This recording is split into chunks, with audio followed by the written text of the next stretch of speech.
our first speaker today, and I tell you what, I cannot think of a better person to kick this convention off. Judy began her Serra journey in Colorado. She then migrated to Minnesota. I don't know if she thinks that was good or bad. Her and her husband, Jack, they split their time now between Minnesota and Tucson. And also Judy travels to a tremendous amount of your clubs, and I know she has spoken at many of them. I always said, and I've heard someone repeat it one day, that a little of Judy goes a long way. So a phrase that I like to use about Judy is she's an enthusiastic go-getter. So please welcome our U.S. Council of Serra International President, Judy Cozzens. Judy. I'm just so excited to be here because we have such a gift. The very first thing I want to do, though, is I want to introduce the U.S. Council Board. So would you please stand when I say your name? Because we would like all the Serrans to know who you are, because if they would like to talk to you, then they can say, oh, I'll catch that guy after this meeting. So, oh, what happened? Is John around here? Okay, we aren't going to applaud for each one. They're just going to stand, and then at the end we'll applaud for all of them. So you met Richard. You know Greg Sweitz very well. Coco Radotuisti. I hope I didn't murder your name too bad, Coco. And she's our secretary. Bob Campney, stand up and stay standing. And John Halloran is our VP for membership. Ann Rote, vocations. Nancy Gibson is communications. Eileen Fields isn't here today, but she does communications. Okay, I got to get used to these arrows here. Oh, wrong way. There we go. And these are our regional directors. Mark Bonkowitz, Gino DiMattia. Raise your hand. Gino, did I see you? Okay, good, Gino. Bill isn't with us today. Mike Downey is a regional director and heads our leadership. So anybody anxious to learn more about leadership, we need you. Go see Mike. We have John McQuillan, who's not here, but we have Bob Buckheit, and he's Rocky Mountain area. Maury Ratuisti, and Diana Satius, and Larry Mackel, and they are for the Pacific area. So give a round of applause for these people who stepped up to leadership.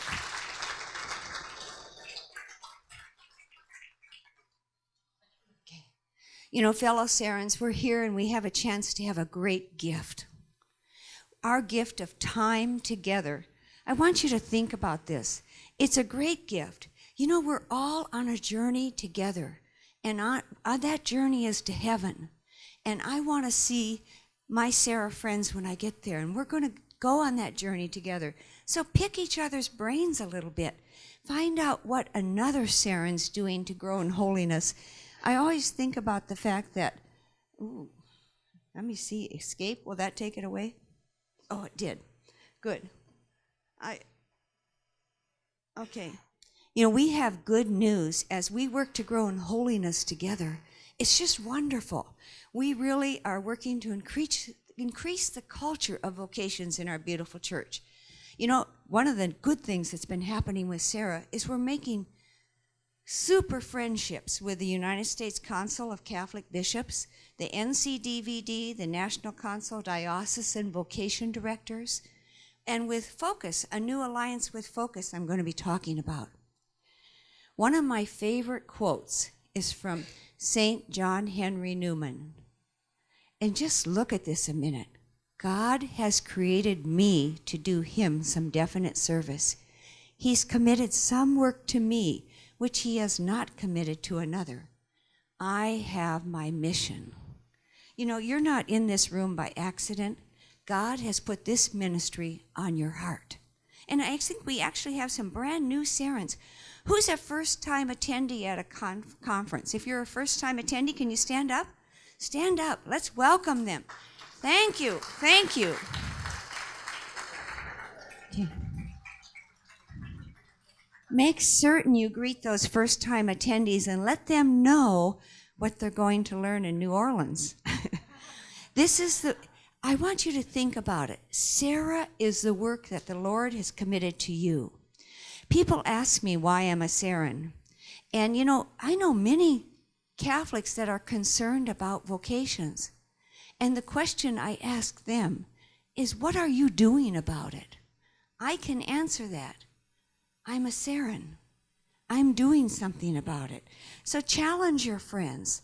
You know, there's so many reasons why you're Serrans. I'm not going to go through all of these because we need to move on in time. But you know, I'm a Serran because I want my grandkids to have a priest, to give them the sacraments. I want somebody to anoint me near death. There's so many good reasons why we serve Serra, and we need to share that with others. The number one question I'm asked as I travel across the United States to clubs is, why are the dues so high? And you know what I do? I look people in the eye and I say, a $100 investment in the future of your church? Is there anybody in this room that's not willing to make a $100 investment in the future of their church? Don't think of these as dues. I'm investing in the fact that my children and grandchildren will have a priest or religious there serving them. I'm planting seeds for people who will serve them. This is a good deal. You know, one of the things we do in my club for dues too is we have a scholarship fund.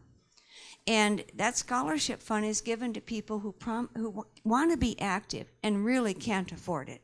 And there's not many of them. Most people in the United States today can afford $100 a year. Your dues are at work, and I'm going to share 4 things with you today that where your dues are at work. Serra Spark, the digital resource kit, I left that word off. Look at that. It's a spar right now instead of a spark. New parish vocation ministry training, the 7 Serrans program, and building a partnership with Focus. We're going to talk about those 4 things quickly here. Serra Spark, the United States Council of Catholic Bishops and the National Council Diocesan Vocation Directors, they came to us, to Serra, and said, help us. And guess what? Your participation in Serra has helped to provide a beautiful resource for vocation directors across this country, people serving on the front line. We're supporting them. We're holding them up. So the office, your dues help pay for the office. They were there to help us with that. The grant from the Serra Foundation, donations from members, and your dues funded serraspark.org and continue to fund it. It's a beautiful resource. Please go there and check it out. It has so many beautiful things for you. One vocation director came up to me at the NCDVD, where we now have a presence and we're there to support them. And he said to me, you know, I'm a half-time vocation director and I have 4 parishes in the other half-time. I don't even have a secretary in my vocation office. You have no idea what a great gift it is that I can go to the Serra Spark website, download a vocation activity, no copyright, and use it and just brand it with my diocese. I want to thank you for giving me help. He said, you're sort of like my secretary. And but we have lesson plans on there for teachers to talk about vocations. We have, we change things. A digital resource can be changed.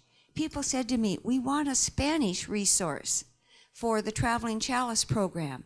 So now, if you went to the Traveling Chalice program and you scroll down to the resources, you can download the Spanish version of the Traveling Chalice program. We're making this work. Now, there's one other thing I want to point out to you. Some of you have a vocation activity that's better than ours on Serra Spark. You need to tell me about it. We'll clean ours up. If you have something that's wonderful you're doing that we don't have on Serra Spark, we need to add it. And it's so nice with a digital resource, you can do that. Serra Spark, think about this. It's your one-stop shop for all your vocation needs. Easy to find, easy to use, available 24/7. It's wonderful, and it's easy to use even on your phone. So the National Council diocesan vocation directors. This alphabet soup. I try not to use the initials, but sometimes it is easier. NCDVD came to us this past summer and said, we want to have parish vocation ministry training workshops. What could you do for dioceses around our country? So once again, Serra, using your dues money, stepped up to the plate. And what we've done is have a parish vocation ministry training teams that'll come to any diocese that can get 8 or 10 parishes together and provide the location and date and a lunch. There's not even a charge to the diocese at this point. They just have to provide the hospitality and the location and the people, and we'll come in. So be aware of that. Think about that gift for your diocese. Let us know. Maybe you can have us come to your diocese. Why do we want to do this? One parish in Hudson, Ohio, I think it's St. Mary's, right? St. Mary's Parish. They have a very vibrant parish vocation ministry. In the last 7 years, they've ordained one priest every year. It works, folks. We know it works. Think about this. Think about what you can do. So it's a natural, because we have the Serra Spark resource to build the parish vocation ministry training off. You don't have to haul home a large, binder of things that might collect dust. You can always go and download the new program you want to use for that parish vocation ministry. It just makes it easier. And we're out there starting the workshops. In fact, next Saturday, I'm in Tucson with a smile presenting a workshop. The next program I want to talk about, and just very, very close to my heart. When I was at the NCDVD conference, I saw a lot of new vocation directors. About 30% of them are new every year. And I saw a lot of people who were wondering if they were going to be able to meet the challenge of being a vocation director. And what I thought to myself was, we have to do something for these guys. And our board decided to start the 7 Serrans project. It's we're going to support those vocation directors. I sort of like to think of it like we're like, when Moses needed people to hold up his arms? I'm holding up my vocation directors with prayer. I'm holding up his arms. But we are developing a whole new relationship with vocation directors when they know somebody's praying for them 1 hour a day. It's modeled after the 7 Sisters Apostolate. This would be a great gift for your parish priest, too. So look that 7 Sisters Apostolate up. And so what happens is we have 7 people from a club. They sign up for their day of the week, and they promise to pray on Monday for 1 hour. Somebody else does Tuesday, and they're going to do that for a year. And we already have the plan to carry this on, because of the great response we've had from vocation directors. Remember, it's not that hard. You say if you go to a daily mass, offer your daily mass and communion just for that director. Say a rosary afterward and you're done. My time's a little funky. I do 2 a.m. on Saturday morning at home. But it works. I never have a conflict with my time. It's great. But you know what I say to people? If you happen to get sick, they said, how am I going to do it if I'm sick? I said, guess what? You can pray from home. If you're sick, you say that rosary in your bed and offer your suffering for the vocation director. Suffering is such an important thing. We got to offer all of our suffering up. As we get older, your feet hurt, offer it up. There are right now 210 plus prayer teams assigned. I had 17 at the beginning of the conference, but I found out 2 of those are now covered. So I have 15 teams left to assign. The most difficult selling point has been when I ask somebody in let's say in Denver, Colorado, to play for Venice, Florida. We have to cover those dioceses that don't have vocation Serra clubs. And so I'm hoping that throughout this conference, you might come up to me and say, where do you have a problem? Because you might know somebody in one of those Serra clubs and help me out. Steubenville, Ohio, if you know anybody in Steubenville, Ohio who's a Serran, come talk to me. They get to pray for their own director, and I haven't been able to reach them yet. And it's been about a 3-month challenge to make those 210-person teams, but Jack says it's good because I don't interfere with his TV selection. I'm busy working. This was a quote from a vocation director that he sent to us, and I thought it was so telling. Thank you for your generous prayers. It's really wonderful to know that I have somebody praying for me by name every day. Since the work of a vocation director is vital to the health and future of the church, the evil one, you know that devil, he's out there. He's quick to discourage us and place obstacles in our way, trying to keep us from moving forward.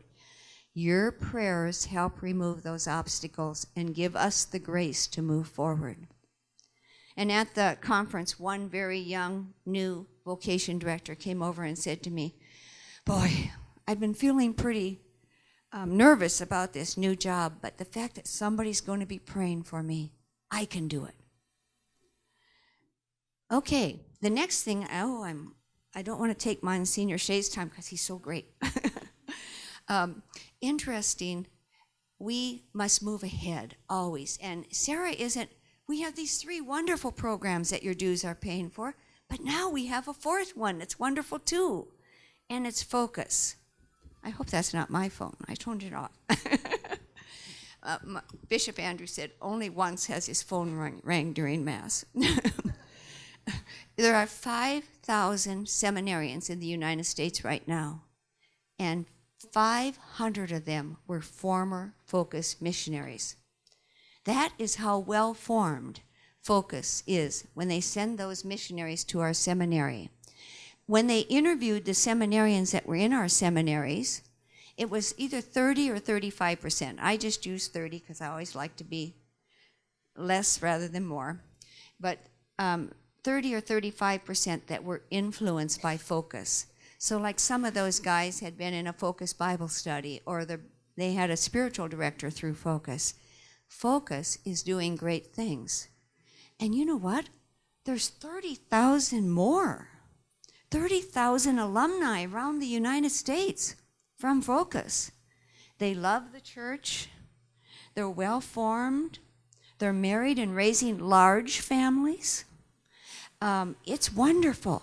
And we are going to start reaching out to these well-formed Catholics that love the church.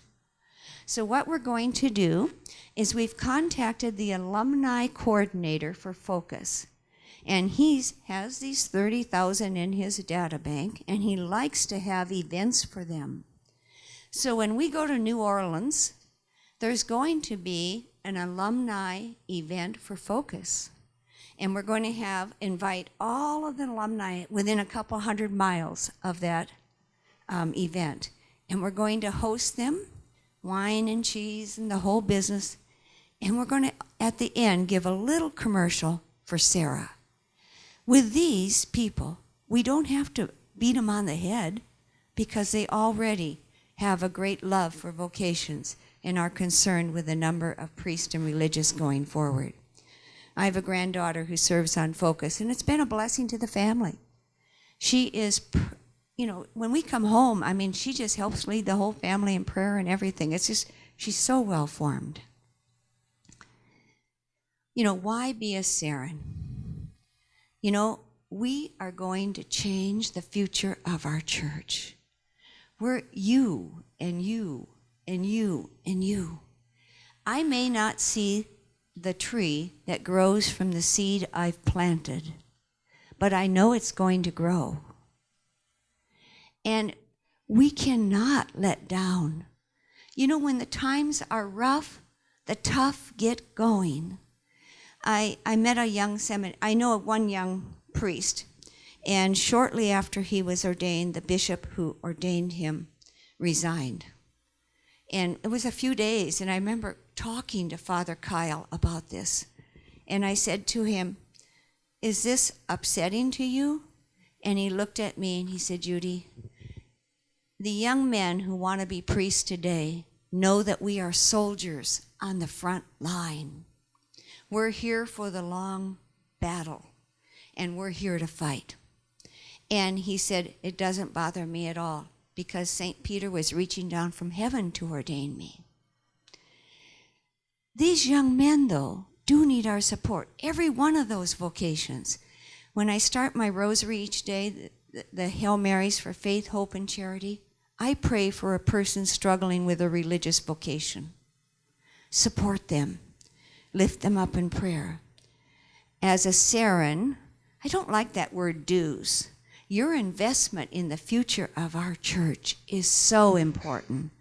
And I'm going to be putting this on YouTube so that you can share this with your clubs if you have people talking about their dues payment. And Serrans that are out there that are going to watch us in the future, I say to you, you got to step forward and help us.